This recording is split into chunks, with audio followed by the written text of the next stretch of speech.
Students, आज का हमारा जो 10th जमात का डिस्कशन का टॉपिक है वो है रिवर्सिबल रिएक्शन। हमने पढ़ना है और रिवर्सिबल रिएक्शन के अंदर एक और मिसाल हमने ऐड करनी है, जिसमें कि कल हम लोगों ने बात की थी कि हाइड्रोजन और आयोडीन मिलते हैं बंद सिस्टम के अंदर, हाइड्रोजन आयोडीन बन जाता है।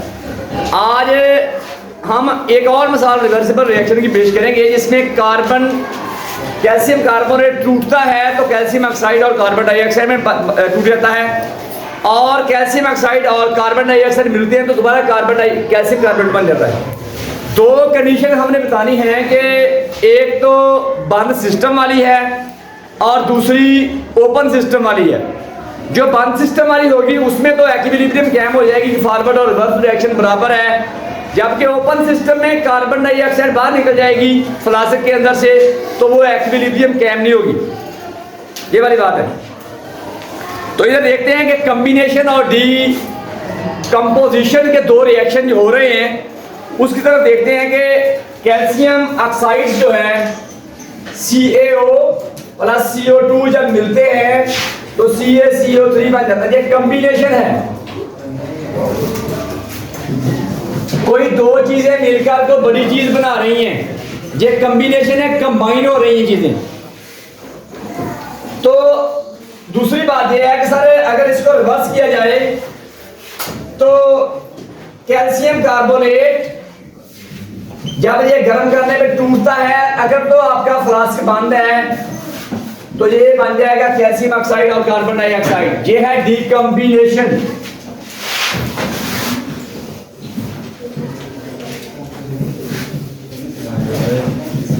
कोई चीज का टूटना, कोई छोटे अज्जा का जुड़ के बड़ा बन जाना कॉम्बिनेशन, बड़े किसी कंपाउंड का टूट के छोटे अज्जा में टूट जाना, वो है डीकम्बिनेशन।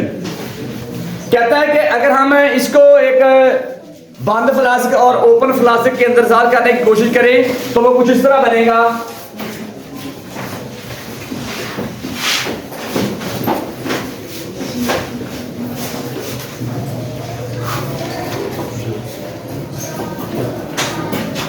जी मेरे पास एक फ्लास्क है CaCO3 कैल्शियम कार्बोनेट चूने का पत्थर है। इसको मैंने गर्म किया। गर्म करने के बाद इरिवर्सिबल रिएक्शन हुआ है।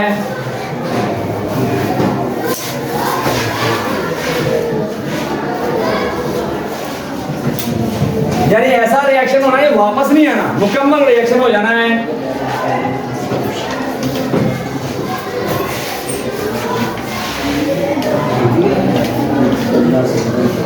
जब मुकम्मल रिएक्शन होगा CO2 बाहर निकल जाएगी और CaO मेरे पास बच जाएगा। ये मुकम्मल रिएक्शन शो किया हुआ बच्चों। गर्म किया मैंने कैल्शियम कार्बोनेट को, ये टूट के कार्बन डाइऑक्साइड और कैल्शियम ऑक्साइड में टूट गया। कार्बन डाइऑक्साइड मुंह पर से फ्लास्क का खुला है, बाहर निकल जाएगी। जब ये बाहर निकल जाएगी तो ये मेरा रिएक्शन मुकम्मल हो जाएगा। तो ये इरिवर्सिबल रिएक्शन है। सर इससे आगे एक और रिएक्शन, इसी को अगर हम लोग शो करें कि रिवर्सिबल रिएक्शन क्या है, मुंह ऊपर से फ्लास्क का बंद कर दें तो वो रिवर्सिबल हो जाएगा। जितना फॉरवर्ड है उतना रिवर्स होगा।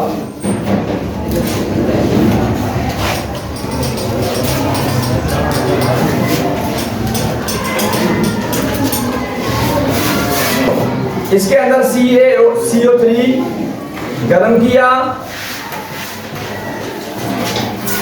ये रिवर्सिबल रिएक्शन है।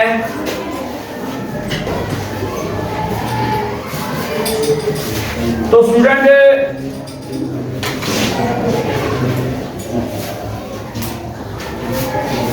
इसके अंदर ऊपर से मुंह बंद है तो CaO प्लस CO2 बना है। अब ये कार्बन डाइऑक्साइड बाहर नहीं जाएगी, ऊपर से मुंह बंद है। जितना ये गर्म करने से ये बनेगा उतना ये ठंडा होने पे दोबारा बन जाएगा। ये जितना फॉरवर्ड रिएक्शन है उतना रिवर्स रिएक्शन है, जितना डीकम्पोजिशन है उतना कॉम्बिनेशन है। ये बड़ी काबिल गौर बात है। कि रिवर्सिबल रिएक्शन में जितना रिएक्शन आगे को है जितना पीछे को, जितना को टूट के कंपाउंड टूट के छोटे अज्जा में बदल रहा है उतने छोटे अज्जा जुड़ के वापस बड़ा कंपाउंड बन रहा है। ये दोनों रेट आपस में बराबर हो जाते हैं। इसमें ये दिखाया हुआ है कि भाई CaO प्लस CO2 जब CaCO3 को गर्म किया, इसमें ये दिखाया हुआ है कि CaCO3 को गर्म किया तो ये बराबर बने आपके डीकम्पोजिशन आगे को जब ये जुड़े तो ये कॉम्बिनेशन, ये ऊपर वाले रिएक्शन में डीकम्पोजिशन हुई है, नीचे वाले में टूट भी रहा है चूने का पत्थर गर्म होने पे, दोबारा जुड़ भी रहा है। जितनी डीकम्पोजिशन है उतनी कॉम्बिनेशन है। तो ये रिवर्स रिएक्शन शो किया हुआ है इसमें। रिवर्स रिएक्शन का मामला क्या है कि सर कभी भी मुकम्मल नहीं होता, इरिवर्सिबल मुकम्मल होता है। रिएक्टेंट्स मिले, प्रोडक्ट बन गया, इरिवर्सिबल मुकम्मल हो गया। रिवर्सिबल में जितना रिएक्शन आगे को उतना पीछे को मुकम्मल ही नहीं होता। ये कई एंगल से आपको सवाल दे सकता है कि मुकम्मल क्यों नहीं होता, कौन मुकम्मल है, कैसे मुकम्मल है, रिवर्सिबल को कितने तीरों से जार करते हैं, इरिवर्सिबल को कितने तीरों से जार करते हैं, ये सारी बातें आपसे पूछेगा वो बंदा। सारे रिवर्सिबल रिएक्शन मुकम्मल क्यों नहीं होता, फॉरवर्ड और रिवर्स बराबर है। इरिवर्सिबल मुकम्मल क्यों हो जाता है, क्योंकि भाई इसका मुंह ऊपर से खुला हुआ होता है। एक रीजन ये भी है, बनने वाली कार्बन डाइऑक्साइड बाहर निकल जाएगी, इसमें ऊपर से मुंह बंद है, बंद सिस्टम के अंदर हो रहा होता है। रिवर्सिबल रिएक्शन के नामुकम्मल होने की एक वजह यह भी है कि वो बंद सिस्टम में होता है। जितना रिएक्शन फॉरवर्ड है उतना रिएक्शन रिवर्स होता है। तो हम लोग एक चीज लेके आएंगे कि सारे जितना रिएक्शन आगे उतना पीछे, क्या मामला है, एक स्टेज आ जाएगी तवाज़ुन की हालत, उसे बोलते हैं एक्विलिब्रियम। कि सर एक स्टेज बन जाएगी, उस स्टेज को बोलते हैं एक्विलिब्रियम।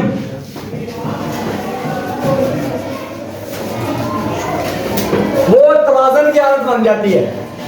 अब इस एक्विलिब्रियम को अगर हम लोग पेश करें आगे जाके, तो उस के अंदर जो मामला है कि तो एक्विलिब्रियम जो है, एक्विलिब्रियम बेटा दो तरह की होती है जिसमें तवाज़ुन कायम हो जाता है। एक्विलिब्रियम बात याद रखना, रिवर्सिबल रिएक्शन की एक खुसूसियत है। एक्विलिब्रियम फॉरवर्ड रिवर्स रिएक्शन बराबर हो जाता है, किसमें होता है, ये रिवर्सिबल रिएक्शन में होता है, इरिवर्सिबल में नहीं होता। इसकी दो इकसाम है, ये ऑब्जेक्ट में सवाल इस आया था अंग्रेजी में कि एक्विलिब्रियम की कितनी इकसाम है, दो, स्टैटिक और डायनामिक्स। स्टैटिक एक्विलिब्रियम और डायनामिक एक्विलिब्रियम। ये बेटा जिस तरह वो एक्विलिब्रियम जो बिल्कुल बराबर हो जाती है, जिस तरह एक मकान है, खड़ा है, छत खड़ी ना ऊपर को आ रही है ना नीचे को जा रही है, जितनी फोर्स ऊपर को इसको उठाने में है उतनी नीचे को है। ये बल्ब लटकाया हुआ, पंखा लटकाया हुआ, जितनी फोर्स से नीचे को है उसका वजन उतनी टेंशन ऊपर को है। ऐसी एक्विलिब्रियम, ऐसा तवाज़ुन जो जामद होता है, स्टैटिक है, वो स्टैटिक एक्विलिब्रियम है। जिस तरह एक छत खड़ी हुई है वो बेटा मजीद आगे नहीं बढ़ेगा, ये रुकी हुई है, मजीद आगे नहीं बढ़ेगी। लेकिन डायनामिक एक्विलिब्रियम ये रुकी हुई नहीं होती, जितना रिएक्शन फॉरवर्ड है उतना रिवर्स है, जितनी डीकम्बिनेशन है उतना रिकम्बिनेशन है आपका। तो जो रुका हुआ ना हो वो डायनामिक है, जो रुक जाए वो स्टैटिक है। ऐसी एक्विलिब्रियम जो रुकी हुई हो, जामद है, वो बेटा स्टैटिक एक्विलिब्रियम है। और ये तभी मज़ाहर में रूम में होता है। इस तरह मैंने आपको बताया बिल्डिंग के बारे में, इस तरह ये आपका जो डायनामिक है ये रुकी हुई नहीं होती, रुकी हुई नहीं होती। जितना रिएक्शन आगे को है उतना रिएक्शन पीछे को है, जितना रिएक्शन फॉरवर्ड है उतना रिएक्शन रिवर्स है। ये फॉरवर्ड रिएक्शन और रिवर्स, ये साल पेपर में आया हुआ है, अभी चेक कर रहे हैं हम लोग डायनामिक इक्विलिब्रियम के बारे में। इसमें बच्चे ये लिखा हुआ था, हम नंबर दे देते पूरे। रिवर्स रिएक्शन, ऐसा रिएक्शन जितना फॉरवर्ड है उतना रिवर्स है, उसे बोलते हैं डायनामिक इक्विलिब्रियम। अगर हम इसी को ग्राफ की शक्ल में ज़ाहिर करें डायनामिक इक्विलिब्रियम को, तो वो कुछ इस तरह ज़ाहिर होता है कि ये मेरा एक ग्राफ है, इसमें ये रिएक्शन का रेट है,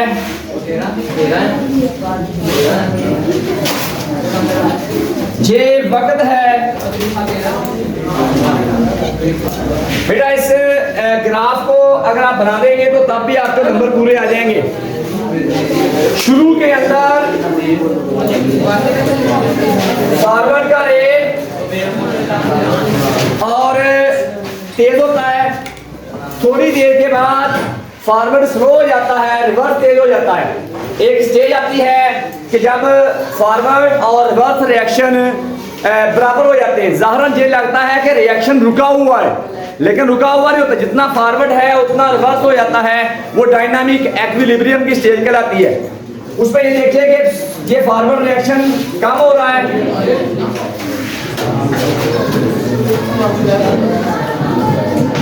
ये कम हुआ है, रिवर्स रिएक्शन तेज हो गया है।